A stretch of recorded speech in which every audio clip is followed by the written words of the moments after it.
May is Military Appreciation Month, a time when we come together as a nation to both honor and to celebrate the brave men and women who serve in our armed forces. It's a time to express our gratitude to those who dedicate their lives to protecting our freedoms and upholding our American values. We especially salute those who made the ultimate sacrifice for our freedom. Our service members are more than soldiers, sailors, airmen, Marines, Coast Guardsmen, or Space Force guardians. They're also leaders, innovators, and ambassadors of goodwill. They provide humanitarian aid in times of crisis, participate in peacekeeping missions, and build partnerships with allies to promote stability and security. Few people know the ins and outs of military leadership better than our guest speaker today, General Joseph M. Martin, U.S. Army, retired. General Martin, a graduate of the United States Military Academy at West Point, went on to serve our country for more than 37 years, including 5 combat tours. He is commanded at the company, battalion, regiment, and division levels. He went on to serve as the 37th Vice Chief of Staff of the United States Army. General Martin's awards and decorations include the Defense Superior Service Medal, the Legion of Merit, the Bronze Star, the Meritorious Service Medal, and the Army Commendation Medal. I'm thrilled that General Martin is with us today to share insights about his experiences as a soldier and leader in the United States military. Thank you for joining us, and please enjoy the discussion with General Martin.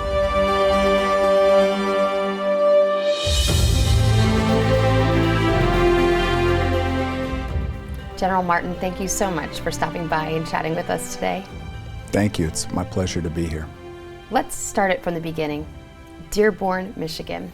Paint a picture of what early childhood was like for you and when the seed was planted that you'd like to go into the U.S. Army and a career in service. Well, it's an interesting story. I grew up a swimmer. I was a student too, but I focused more on swimming. And swimming was actually the part of my life that allowed me the opportunities that I received early on after high school. Was recruited by several schools, but decided that going to West Point would probably be the best opportunity. Interestingly enough, it was also the only organization that gave you a stipend every month, and that interested me as well. But that led to my selection to go to what was called the United States Military Academy Preparatory School. I did that for a year, and then I was admitted into West Point. What swimming taught me when I was younger was how to be disciplined. I don't know how familiar you are with the demands of athletes that swim or long distance run, but typically it's 2 workouts a day. You're up at 5 or 6 in the morning, and you're spending 2 to 4 hours of your day in the water or doing drills on land. And so there was that regimented lifestyle and the discipline associated with it that really was a bridge between what I got out of high school and swimming to my experiences at West Point. And I fell in love with West Point right away because it was a regimented lifestyle. It was actually good for me because I needed something to provide me structure. And I kept up my swimming there, but I also took on another sport, water polo. So I had 2 varsity athletic opportunities there. And I studied, I was a pre-med student. Wow. Notice I'm not a doctor. The curriculum associated with being a pre-med student taught me something that served me well my entire career, and that was grit. Being able to overcome obstacles when you don't have natural talent academically to overcome them. You just got to overcome them with hard work. And so a lot of hours put in, a lot of dedication.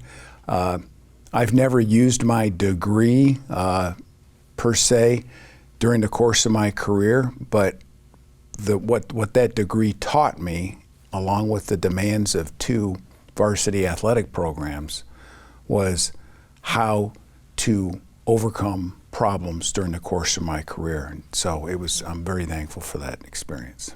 Well, that certainly explains how your tenacity and your leadership skills and where that came from, your discipline with the athletics and what led you to West Point. But let's even take it back further to your childhood days, your deep family roots in Dearborn, Michigan. Speak to that, your family, and what was there. So my family ended up in Dearborn, Michigan because my grandfather immigrated from Canada. They came from a farming community in Canada, and during the Depression, they came out of Canada and went to Chicago, tried to get a job with Westinghouse, did not work out, so they moved to south side of Detroit. And my grandfather looked for work in Detroit. He went to Ford Motor Company, and if you've ever seen pictures of how it used to be back then, there's a factory called the Rouge Plant in Dearborn, Michigan, and the shipping docks are in the back of the factory, and there would be hundreds of people gathered there every day looking for a job. The doors would open up, a foreman would walk out and go, "I need a welder, I need a lathe operator." And one day my grandfather was in the right spot, and he said, "I need a lathe operator." And he said, "I can operate a lathe." And he walked in the door at the foreman. The foreman put him at a lathe and said, "Okay, here's your job. You take this piece of raw material, you put it on there, you process it to these specifications, and you put it over here, and then you do that over and over all day." And about an hour into his new job, the foreman walked up and looked at my grandfather and said, "You don't know how to operate a lathe, do you?" And my grandfather looked at him and said, "My family is struggling. I will work for twice the hours for half the pay if you just give me a chance." And there's so many stories. We could take all afternoon talking about this, because this man was really my true inspiration as I grew up. When he retired, Henry Ford II, who was the leader of Ford at the time, knew him by his first name. And so that is a great American story. My father followed in my grandfather's footsteps, working for Ford as well, but he ended up, he did very well, but he did not achieve the levels of success that my grandfather did. He was an amazing man, taught me a lot, even though I didn't really get to know him well until the last decade or so of his life, because he was over in Europe for his last assignment with Ford, and he had to retire because his knees just started to give out. But he was over in Europe running casting operations for Europe. Okay, so this sets the foundation. This sets the stage, your upbringing in Dearborn, what was modeled for you when it came to leadership and grit, as you say, and then to end up at West Point. So would you say you are a natural-born leader, and the path that you took was a natural one for you? I don't think there is such a thing as a natural-born leader. People are born with skills. They're extroverts. They are taught by their parents to communicate, but that's a taught skill. But leadership is a system. It's not something you own or possess or you're born with. And what emerges when one leads is purpose, motivation, and direction, with a gathering of people who willingly follow this person and their vision in order to achieve common objectives, in order to achieve larger goals and improve the organization. Leadership's not something that you're born with. You're taught those skills over time. But I had opportunities that allowed me to learn some of the things, and I had some great role modeling with my grandfather and my father as I grew up as well. So you had that role modeling as you grew up, and then you are at West Point. Speak to your time there and the valuable seeds that were planted. Well, it's that chemistry curriculum and the 2 varsity sports that really teach me some of the skills that would allow me to overcome some rather large challenges as I went throughout my career. But I also learned there about the importance. There's just so many things you learn at West Point that while you're learning them, you think, why am I memorizing this? Why am I doing this silly task or these tasks? And in the end, you end up reflecting on them as you go through the rest of your career. It's really kind of funny. It's very, very effective, and it works. Like the seed, like I say, seeds are being planted, and you don't know when you don't see the fruit from those seeds till maybe decades later, and you think that's why. And it was a transformational experience for me because I was not a very disciplined student in high school, but I had some instructors at the prep school and at West Point that called me out on that and actually changed the way I approached academics. And just the experience there, I loved the regimented lifestyle. When I graduated, I was one of the few people that said, I'm going to serve for a career. I didn't know exactly what that meant. I knew that 20 years equated to a career, but I didn't know what rank I would rise to. I did not know what positions of responsibility I would have throughout the court, but I knew that I wanted to stick around for 20 years because I just liked the Army. And really, 37 years went by very quickly. What do you see in new leadership that you think is a mistake? What is a common downfall a new leader might make? I would like to say that I'm a servant leader. And so focused on the mission, but never forget the responsibility of taking care of, developing, and mentoring, and learning from your subordinates.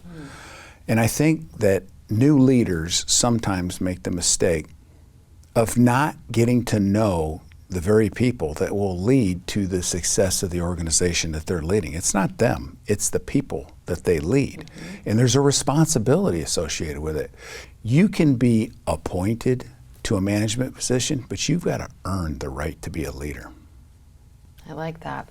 And so often we forget that those around us are the ones that are going to support us, and really having conversations with them. What do you care about? How are you wired?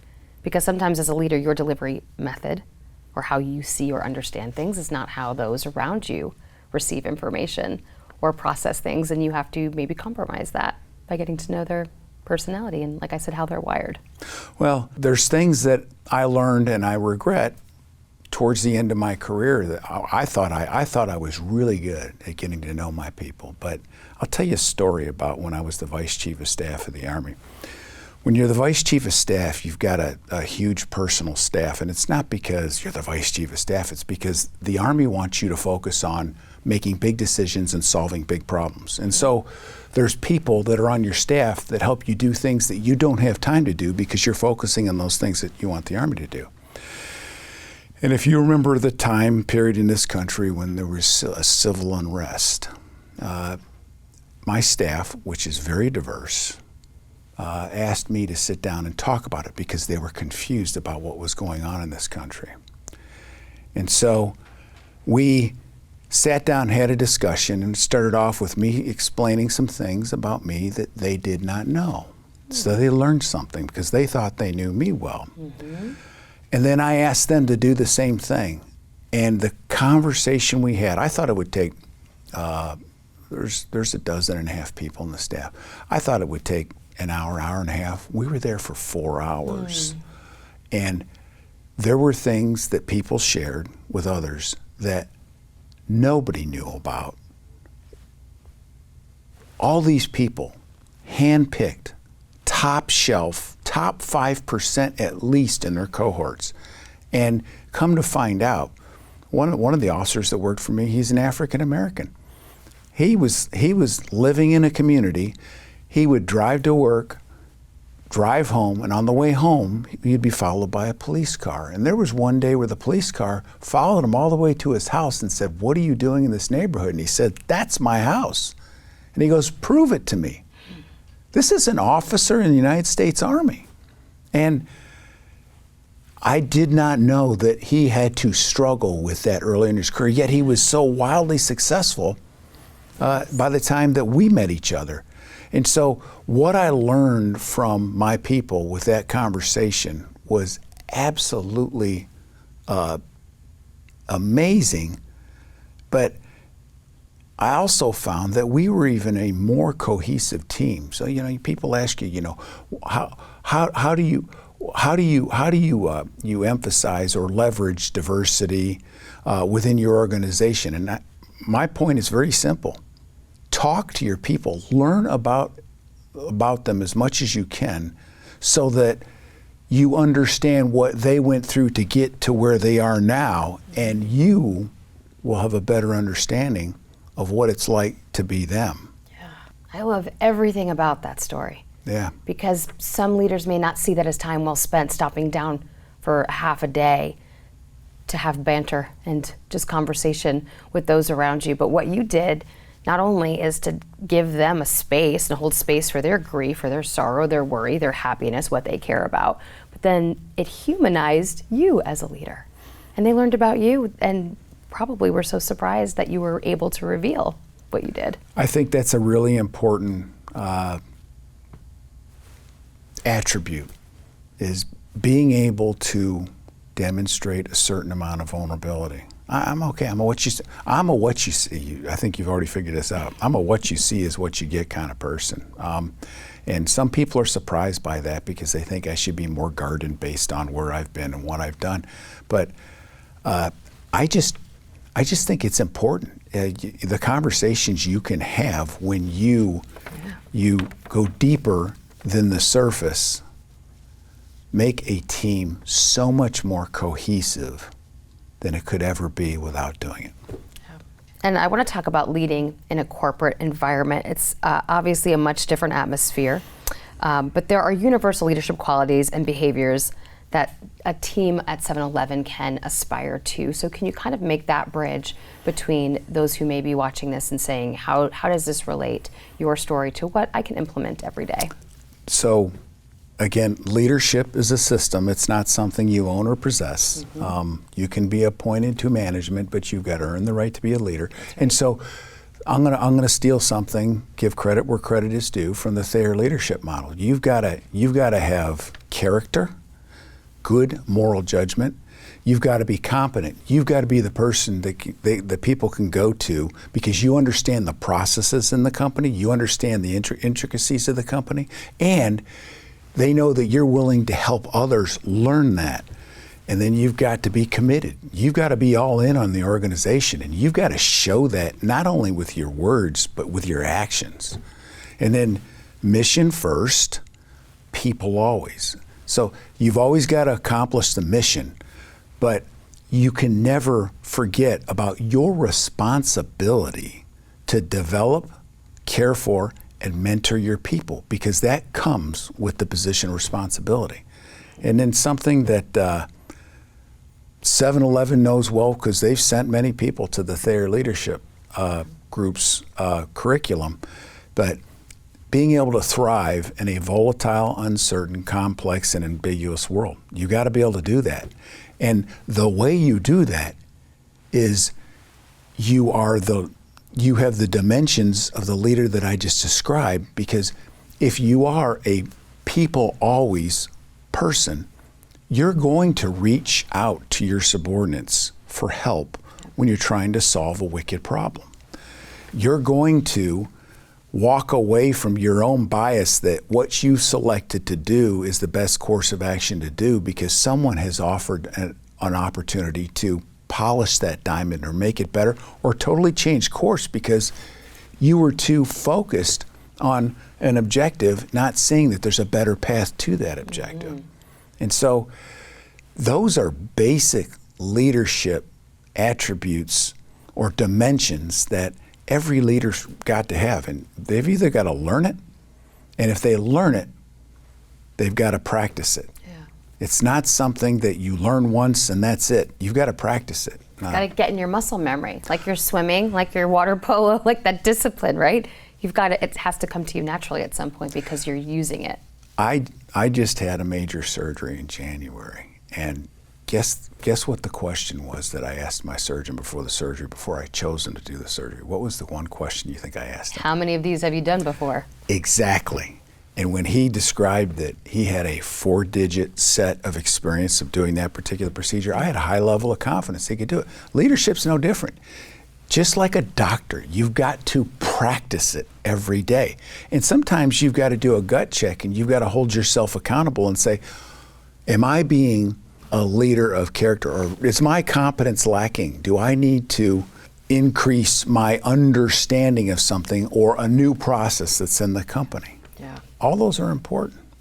I love that word, accountability. Ooh, that's hard sometimes, right? Especially when you're in the minutia, especially when you're in the thick of things. It's very hard. It's absolutely necessary. Yeah.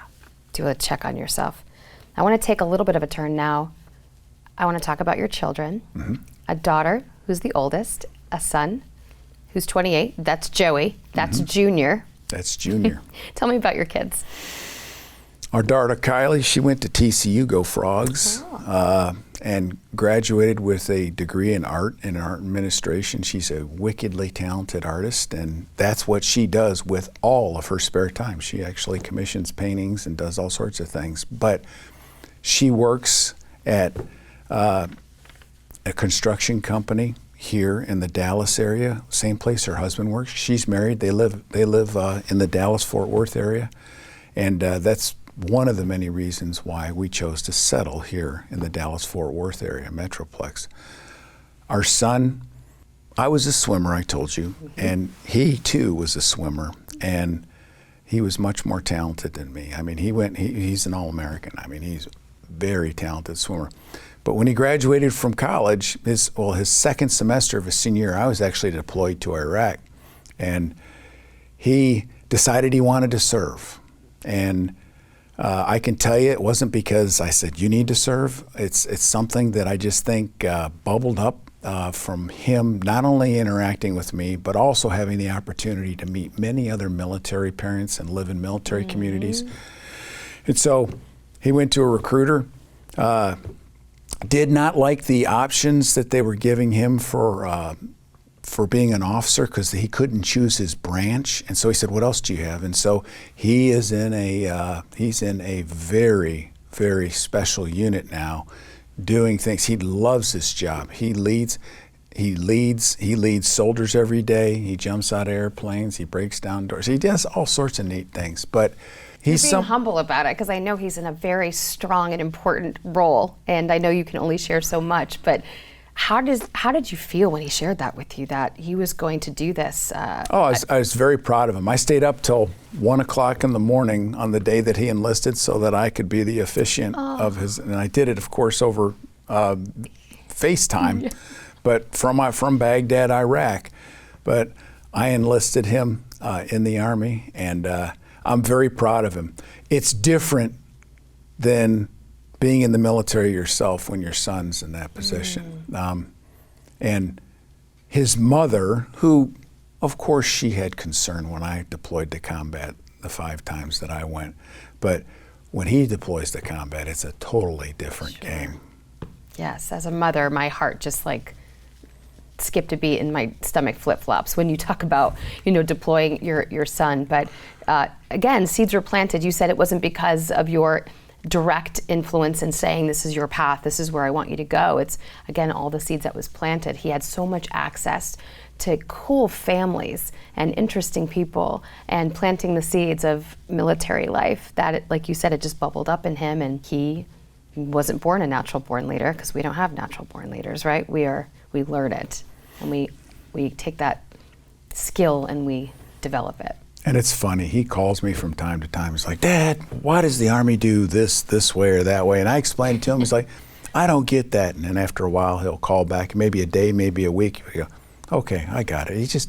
But I'm there as a sounding board for him, and I'm a unique resource for him. Well, that is a unique resource. Let's talk about that, because the military, certainly the U.S. Army, has changed so much since you enlisted in all of your decades of service, and now your son is going through this as well. That's not always easy when this is the way we've always done things, and now things maybe are done a little bit different, or you don't really agree with how things are done. Maybe you see a better way, but this is how it is. How do you deal with that? How do you advise him to deal with that adversity? Well, number one, I always emphasize with him empathy. Try to see things through other people's eyes. And so I'll talk to him about that. Sometimes he'll complain about something or a policy, and I'll say, well, let's try to dissect why you think that policy's been made. And I try to always avoid the point of just do as you're told, because that's not how you lead people anymore. It's much more complicated than that. If you want people to willingly contribute to common objectives to achieve greater outcomes and improve the organization. And so it's not been hard, but there's been times where he's been asked to do things and he's not happy with them, and I try like heck to avoid the point of, hey, your superiors asked you to do something, it's not illegal, unethical, or immoral.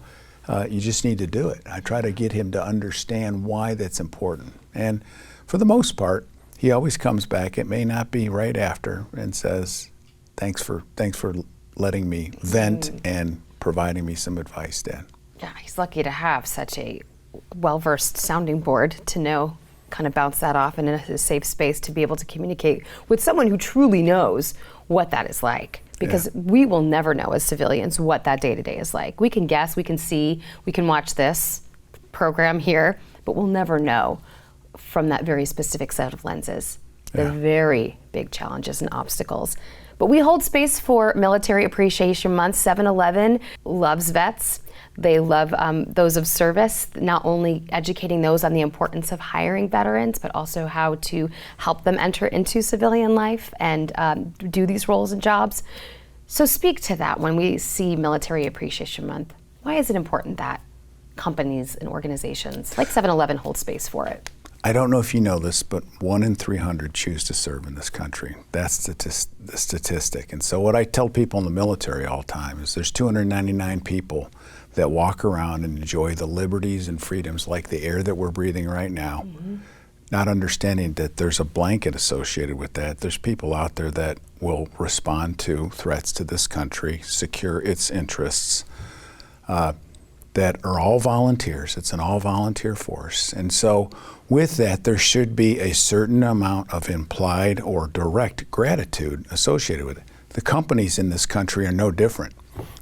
Every one of these companies enjoys a business environment that's unique and much different than most other places in the world. Well, partially because you have such a robust and capable military to protect this nation and the environment that we have here. And so we should all be grateful for that. And with that, that's why it's important to hire veterans. Having gone through the process myself a little less than 2 years ago, it is really, really, I want to use the word weird, and I don't know if that's the right word, transitioning after 37 years of a very predictable lifestyle. There's a lot of unpredictability about being in the military, but it's predictable. There's a lot of predictability as well. And when you transition, it's hard. So if companies can reach out and grab vets, actually the company wins every time, and here's why. Vets come with a certain, they're known quantities. They come with a certain set of values. They're very reliable people, and they're just great contributors to their communities. This morning I was talking at Rolling Remembrance, and one of the things I talked about when I talked about veterans is no matter where you go in this country, no matter how small the town, there's a small or a large clique of vets that stay together.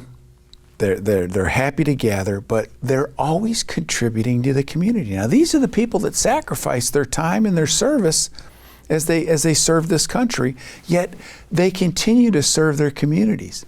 Why wouldn't you want to hire a veteran?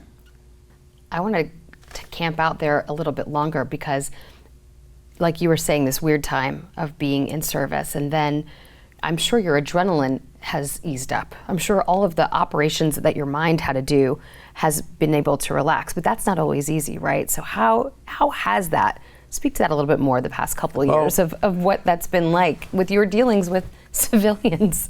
Well, I've always dealt with civilians. That's not the hard part. Here's the hard part. Last job, I'm not exaggerating, 90-hour work week.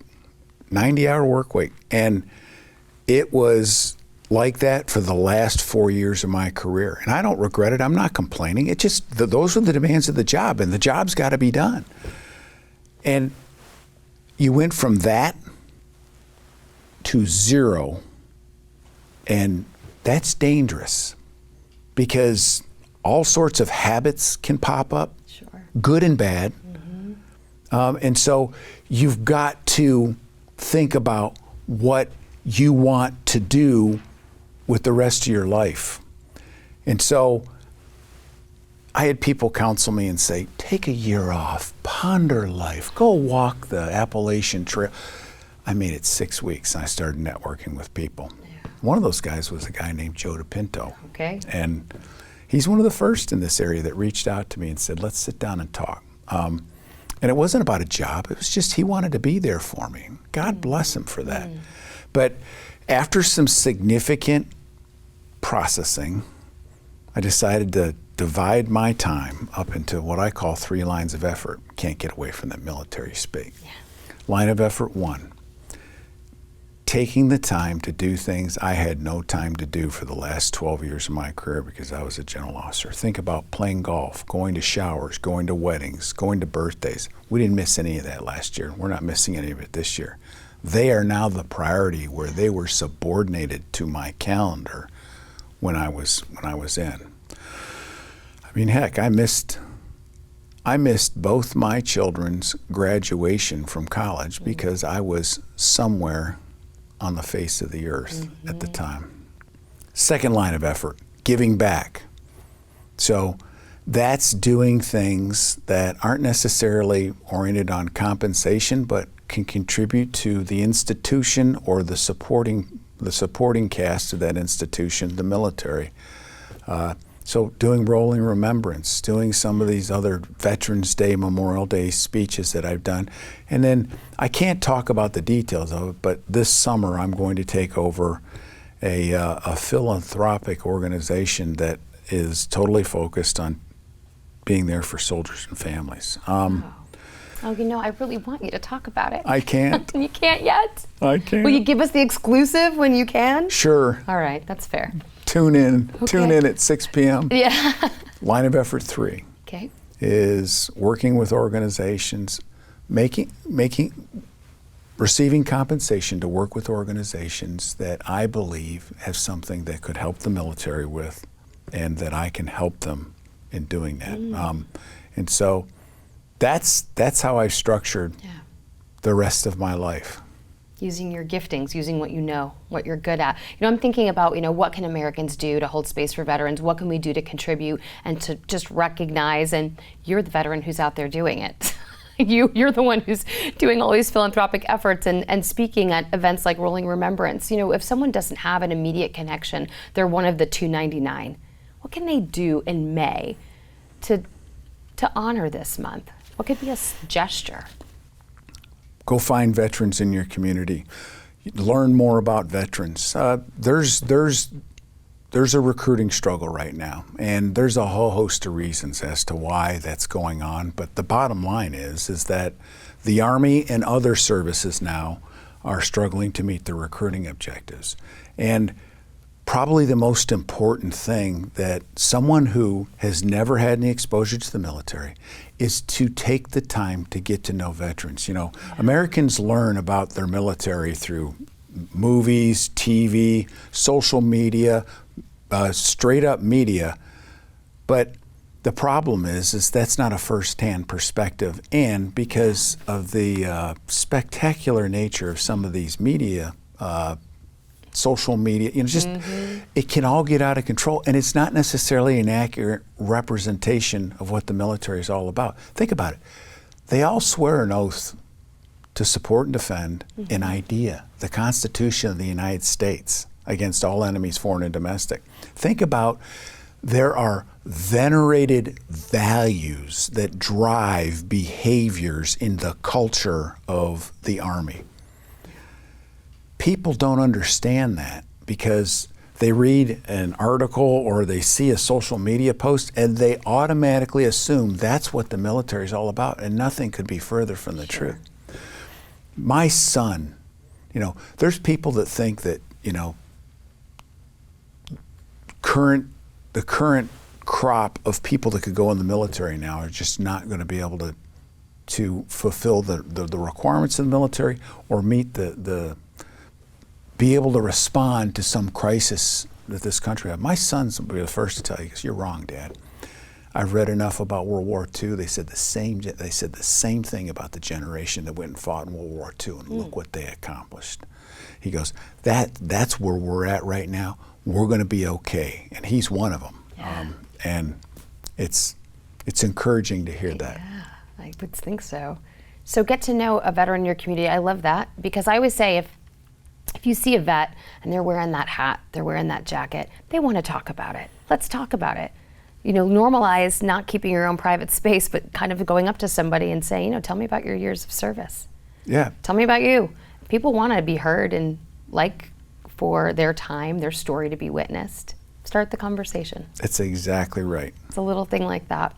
You know, those who are watching and wanting to grab nuggets of inspiration for you, and again, your career spans so many decades, you've seen and dealt with so much, but it translates to someone's everyday path, their career.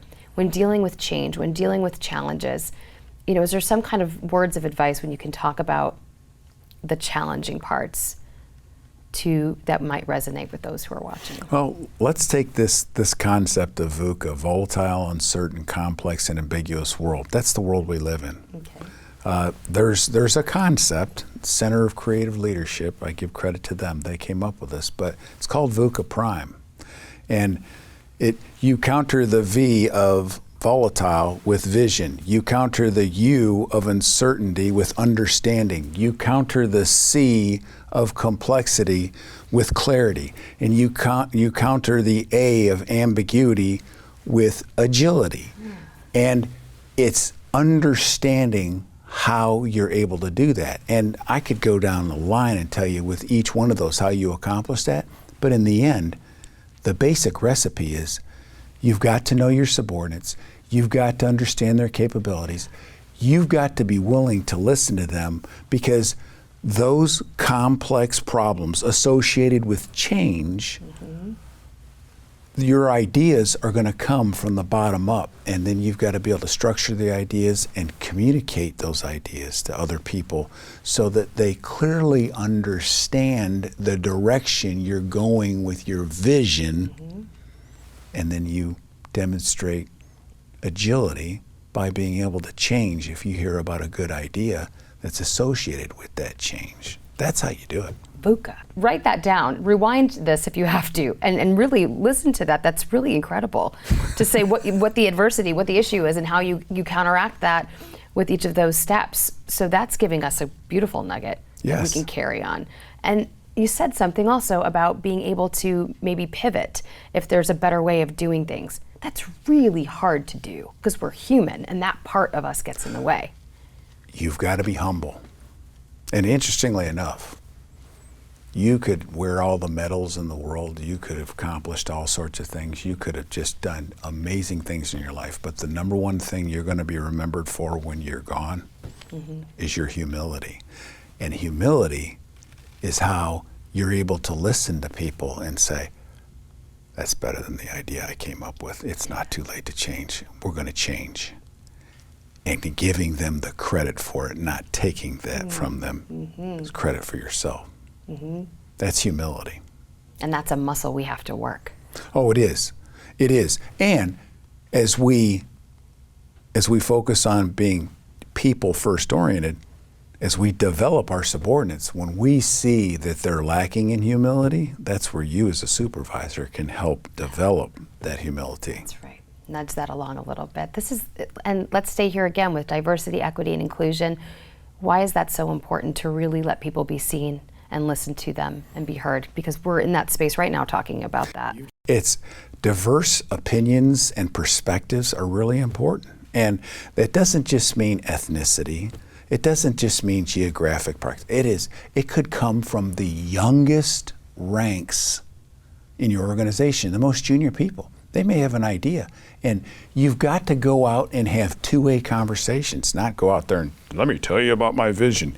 You've got to take in their perspective on what it's like to participate in you achieving your vision so that you understand some of the things that you might be missing when you say, we just need to do this, and not understanding, well, there's all these other little steps, and there's second and third order effects associated with those steps that someone's got to be able to explain to you. But if you don't listen to them, you'll never do that.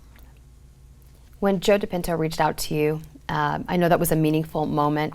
Can you speak to that, how 7-Eleven really cares not only for its associates, but really looks to support veterans, and on an even more personal relationship that you have with Joe? Well, I'll just say that I know enough about 7-Eleven to tell you that Joe DePinto has his thumbprint on the culture in this organization. The people I met in the headquarters today, they're just nice people. They're very engaging.